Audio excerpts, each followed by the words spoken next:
Nous allons faire donc cette interview en deux temps et nous allons donc commencer par votre casquette de coordonnateur pour parler des élections et ensuite nous reviendrons sur la situation des lacs. Quelle est la situation actuelle au sein de la majorité? La majorité n'a pas préparé les élections maintenant pendant la période de campagne électorale. C'est une préparation laborieuse qui a duré des années. Maintenant, nous sommes en phase d'exécution des stratégies électorales que nous avions peaufinées depuis. Nous ne pensons pas, en tout cas, sortir de ces élections diminuées.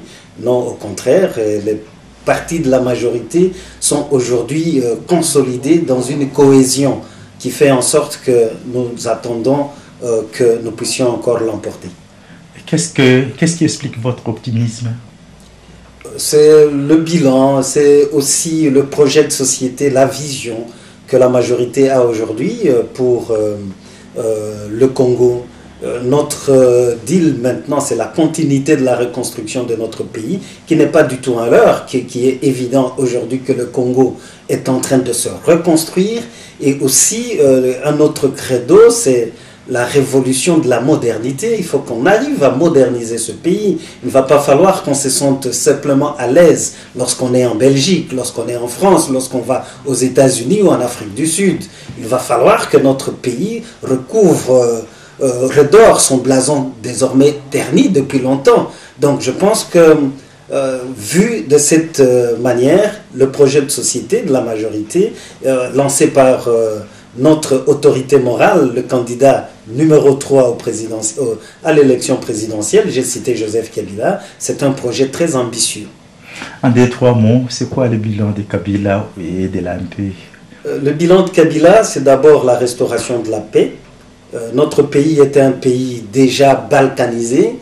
On trouvait des républicains de ça et là. Nous étions devenus le ventre mou de tous les aventuriers au niveau de nos frontières. Aujourd'hui, la restauration de la paix est évidente au Congo. Il reste encore quelques poches d'insécurité que Joseph Kabila est en train d'employer à évacuer. Le bilan de Joseph Kabila, c'est l'amorce, la stabilisation de notre économie. Savez-vous que nous étions arrivés à un niveau d'inflation de 9000%. Aujourd'hui, le taux d'inflation est maîtrisé à 9%. Tous les paramètres d'appréciation ou tous les indicateurs économiques du pays étaient au négatif. Nous avions un produit intérieur brut de moins 6,7%, mais aujourd'hui nous en sommes à 7,5%. Oui, c'est ça en fait les taux de croissance annuelle du Congo actuellement? Tout à fait, oui. Donc le produit intérieur brut est en train de s'améliorer, l'économie est en train de s'écorcer. Nous avions une grande enveloppe de la dette extérieure, mais à cause de la rigueur, la discipline dans la poursuite du programme avec les institutions de Bretton Woods, vous aviez appris qu'on a atteint le point d'achèvement. Et voilà, donc tout cela sont des paramètres qui nous permettent de restaurer les fondamentaux de notre économie. Et avec Joseph Kabila, le nouveau deal, c'est d'améliorer le pouvoir d'achat de la population. Savez-vous que l'économie ne saura jamais se requinquer sans que nous ayons des infrastructures qui permettent en effet le déplacement de personnes et de biens. La pauvre dame qui cultive son champ dans le Bandundu, si elle ne sait pas évacuer son manioc dans des centres de consommation, elle n'aura pas non plus de revenus pour lui permettre d'acheter du sel, du savon ou pourquoi pas un cachet d'aspirine lorsqu'elle a des migraines. Donc les 5 chantiers seraient, selon vous, un moyen pour améliorer les niveaux de vie des Congolais? Oui, et la politique par excellence, c'est la recherche du bien-être des populations. Aujourd'hui, nous avons donc des grands défis: améliorer le social, le pouvoir d'achat de Congolais, création d'emplois. Et aujourd'hui, avec la restauration de la paix, le pays commence à rassurer les investisseurs. Si vous arrivez au Congo, vous verrez que même dans l'immobilier, c'est un boom à Kinshasa, et cela donne aussi de l'emploi à des Congolais, et c'est ce qui nous permettra d'améliorer au fur et à mesure le vécu quotidien de nos compatriotes. concrètement, est-ce qu'on peut évaluer le travail des 5 chantiers au niveau actuel? Est-ce qu'il y a des éléments chiffrés qui peuvent permettre de dire, par exemple, que les Congolais ont trouvé plus d'emplois depuis que les infrastructures ou les 5 chantiers ont démarré?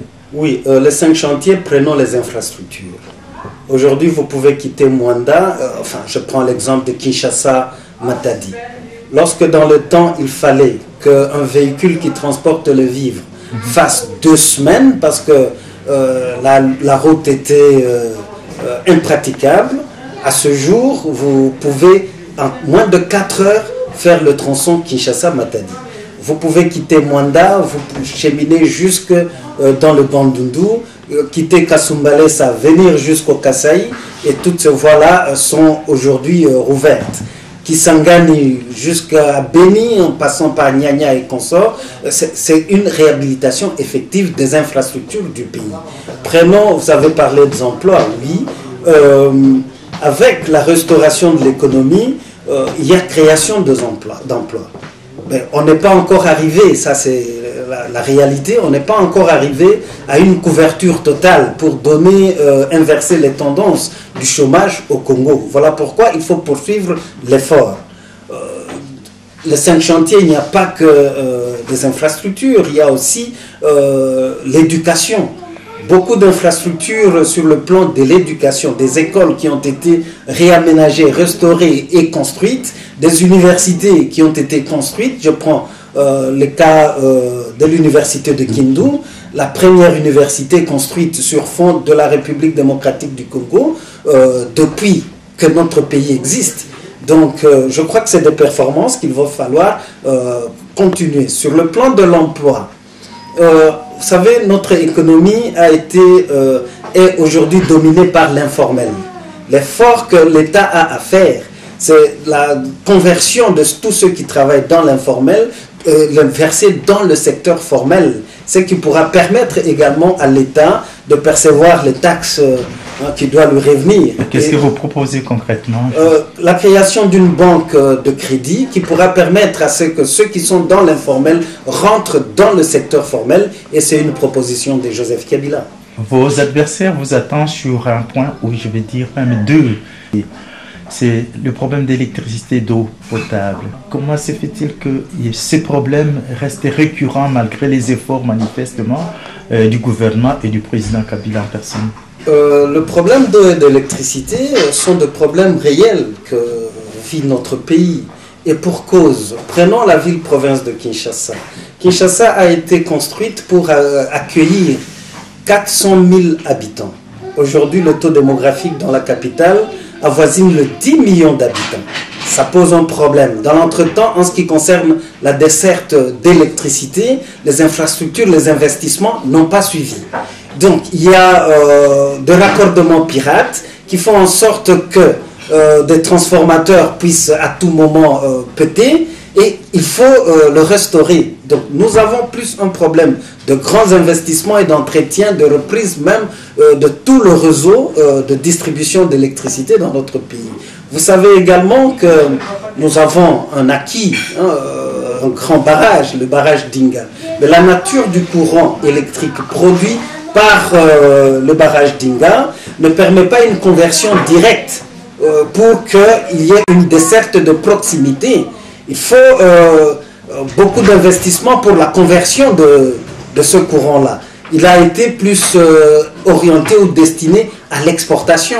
La ligne Inga-Shaba qui prend de la province du Bas-Congo jusqu'à la province du Katanga, en survolant les Kasaï par exemple, mais ce n'est pas transformer ce courant pour desservir nos populations au niveau de Kasaï. Quelle est la stratégie maintenant? C'est de savoir créer des centrales moins coûteuses que cette transformation du courant d'Inga, et vous apprendrez que très prochainement à Kinshasa, la desserte en électricité sera stabilisée parce que Zongo 2 est en train d'être réhabilité. Dans Inga, il y a des phases qui sont en train d'être reconstruites et réhabilitées. Je prendrai aussi dans la politique d'essaimage de barrages électriques, de centrales électriques. Dans le Bandundu, la centrale la construction du barrage de Kakobola est aujourd'hui en marche. Dans le Kasaï, le barrage de Katende est en construction.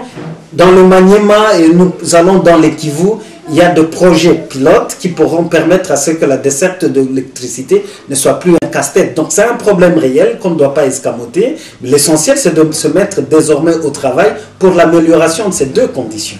Vous avez parlé de l'électricité. Est-ce le même problème qui se pose pour l'eau? Oui, ça va de pair. Ça va de pair. Lorsque la desserte en électricité trouve de problèmes, la desserte en eau aussi trouve de problèmes, de difficultés. Il faut également parler de la problématique de traitement d'eau dans notre pays. Il va falloir que nous moralisions aussi la vie publique, que celui qui bénéficie d'eau puisse aussi payer sa facture. Parce qu'en fait, il y a un coût pour... Ce n'est pas le cas pour le moment.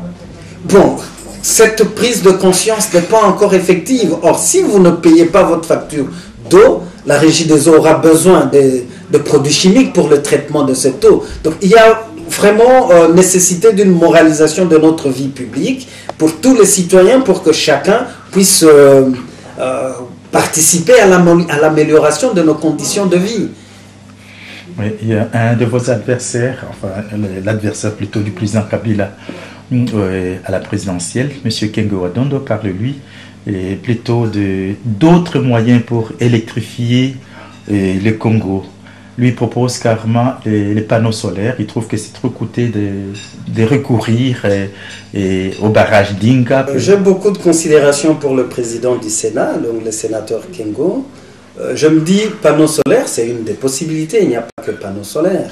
Mais lorsque nous parlons d'Inga, aujourd'hui, désavoué Inga, et nous savons qui avait négocié dans le temps ce projet qui semble aujourd'hui des éléphants blancs sur la tête des Congolais, le remboursement de cette fameuse dette, la politique de la rigueur, pour hypothéquer même le social des Congolais, nous savons d'où cela est venu. Donc nous disons que bon, trêve de toute conjoncture là-dessus, il faut trouver des moyens pour qu'il y ait la desserte de proximité qui va améliorer les conditions des Congolais. Et la stratégie, parce qu'au fait, avec des panneaux solaires, vous n'allez pas développer l'industrie. L'industrie doit aussi être assise sur une desserte en électricité qui soit soutenable. Donc il y a une vision, de reconstruction durable de notre économie et aussi de l'amélioration des conditions de vie des Congolais. On revient sur les élections. Et juste une petite question, dans quel état la MP aborde ces élections? Un état d'esprit de fair play, et nous appelons les élections à peser de tous nos voeux, et nous considérons le peuple comme le souverain primaire. Vous serez peut-être étonné qu'il y ait de partis d'opposition qui voulaient qu'on entre encore dans des conciliabules politiques pour esquiver les élections. Non, la majorité veut consulter le souverain primaire et il appartient au souverain primaire de se prononcer sur le choix de dirigeants. Donc, nous abordons ces élections avec optimisme, nous abordons ces élections aussi avec fair play. Nous souhaitons que le Congo n'a plus besoin de turbulences qui nous amènent à détruire notre pays. Rappelez-vous les années 90, des pillages de triste mémoire n'ont pu que créer davantage de chômeurs et régresser notre pays parce que tous les tissus industriels obsolètes qui étaient restés a été démantelé. Donc nous n'avons plus besoin de tout cela et nous invitons toujours tous nos compatriotes à regarder dans une meilleure direction pour la reconstruction de notre pays, à ne pas soutenir des politiciens qui aujourd'hui veulent sublimer la violence. La violence appelle la violence. Le Congo a tant souffert, nous n'en avons plus besoin. Faisons de la politique comme le choc des idées, et de ce choc des idées que puisse jaillir la lumière qui éclaire tous les Congolais. Quel adversaire politique redoutez-vous le plus au sein de la MP? Bon, nous ne redoutons pas des adversaires politiques, mais nous avons de la considération parce que c'est des compatriotes. Nous les respectons tous parce qu'au fait, Ils ont eu ce courage de pouvoir proposer un schéma aux Congolais. Donc nous leur devons, nous avec Joseph Kabila, de la considération. Nous ne les redoutons pas du tout. Sinon, je ne voudrais pas faire ici campagne de qui que ce soit, parce que moi, je suis de la majorité, je fais pour la présidentielle la campagne pour mon candidat à la présidentielle. Donc, c'est autant vous dire qu'il appartient au peuple de décrypter des messages. Il y a d'autres dont le message est creux, il n'y a pas de vision pour la gestion de notre pays. On fait de la politique, c'est pour la conquête de pouvoir. Et on doit avoir une vision, un projet de société. Aujourd'hui, l'amélioration de la qualité du débat politique en République démocratique du Congo devrait reposer sur le projet de société, la vision, quand chacun propose aux Congolais. Et nous, avec Joseph Kabila, c'est la continuité de la reconstruction et la révolution de la modernité. Vous ne redoutez personne, mais je vous entends dire entre les lignes que certains candidats vous posent tout de même problème. Être direct, Étienne Tshisekedi, et ça ne représente pas un problème pour vous? Non, pas du tout. Pas du tout. Autre temps, autre mœurs. Et moi, je respecte Tshisekedi de par son âge, mais je me dis, est-ce que cette philosophie politique persiste encore aujourd'hui? Je me dis, Tshisekedi, lui qui était présenté comme le père de la démocratie, dans la non-violence, lorsque j'entends Étienne commencer à inciter à la violence, je me dis, bah, c'est le jour et la nuit. C'est le jour et la nuit. J'ai beaucoup de considération pour tous mes compatriotes qui évoluent dans le DPS, mais s'ils m'étaient donné de leur prodiguer un petit conseil, c'est de préparer aussi la relève. Donc il ne faut pas forcer la note parce que chaque chose a son temps, quoi. Est-ce que le discours de Tshisekedi n'est pas annonciateur des troubles qui pourraient venir après les élections? Tout ce que nous savons est qu'il y a des opérateurs politiques qui préméditent la contestation, qui sont en train de caresser de rêves qu'ils ont vécus, qu'on a vus dans d'autres pays, mais le peuple congolais est suffisamment mature, il ne va pas céder à la destruction du pays de manière insidieuse. Nous voulons la paix, nous voulons la reconstruction. Aujourd'hui, la démocratie est en marche dans ce pays et c'est ce que le peuple cherchait. Donc que tout politique puisse peaufiner son message de campagne, appeler des Congolais, parce que nous ne serons forts et respectés qu'en étant unis. On n'a plus besoin de discrimination, de tribus, de provinces et ainsi de suite. Non, nous sommes tous des Congolais et nous devons travailler pour l'unité nationale et le développement de notre pays. Tout politique qui ne propose pas ce schéma aux Congolais, moi, le mot d'ordre que je pourrais donner, c'est de ne pas lui accorder attention, parce qu'en fait, nous sommes dans des schémas qui ne nous amèneront pas au développement de notre pays. Justement, à propos des mots d'ordre, vous en avez un pour vos députés? Oui, d'abord pour le peuple, parce que pour le moment, nos candidats à la députation ont postulé. Je dis au peuple de faire le meilleur choix, de privilégier plus les valeurs républicaines. Nous devons plus voir le Congo et le bien-être de tous les Congolais sans discrimination. S'il y a un message qui ne porte pas sur le bien-être de tous les Congolais, la cohésion nationale, ce message, ce leader politique, il ne faut pas le suivre. Il ne faut pas le suivre. Savez-vous que le spectre de la balkanisation de notre pays n'est pas encore totalement écarté?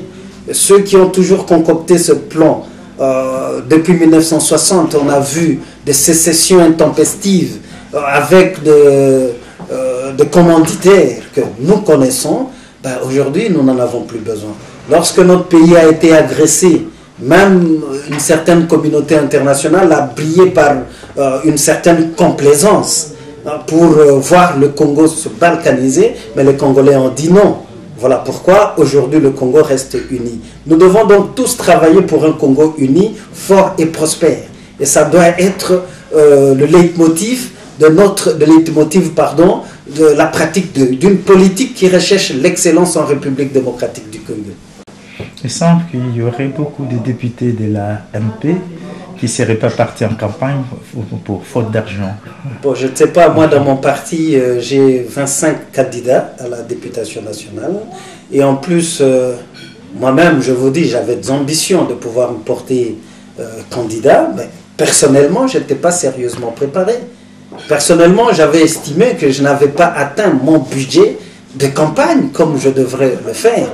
Donc je ne devrais pas endosser ça sur la tête de qui que ce soit, ou comme si j'attendais que quelqu'un me donne le fonds pour supporter ma campagne électorale. Et raisonnablement, je me suis dit, je ne suis pas prêt pour me présenter lors de ces échéances, mais n'empêche que mon parti, il y a des cadres qui se sont portés candidats. Ma foi, au niveau de la majorité, qui est de compatriotes, qui est espéré qu'on leur donnerait de l'argent, ils doivent assumer avec beaucoup de courage leur candidature. Vous estimez donc que le parti n'est pas obligé de donner de l'argent à ses candidats? Si, ça dépend de l'organisation de chaque parti. Ça dépend de l'organisation de chaque parti. Moi, mon parti vit de quoi? De cotisations de membres et aussi de cotisations d'autres membres donneurs qui peuvent faire des donations en faveur du parti. Donc, et je dois faire la politique de moyens de mon parti. Espérer que non, il y aura quelque part une main bienfaitrice qui donnerait. Si ça arrive, tant mieux, mais si ça n'arrive pas, ce n'est pas une raison pour dire que non, les ambitions ou les candidatures qu'on a déposées, on n'a pas réfléchi en amont. Ça serait quand même politiquement irresponsable.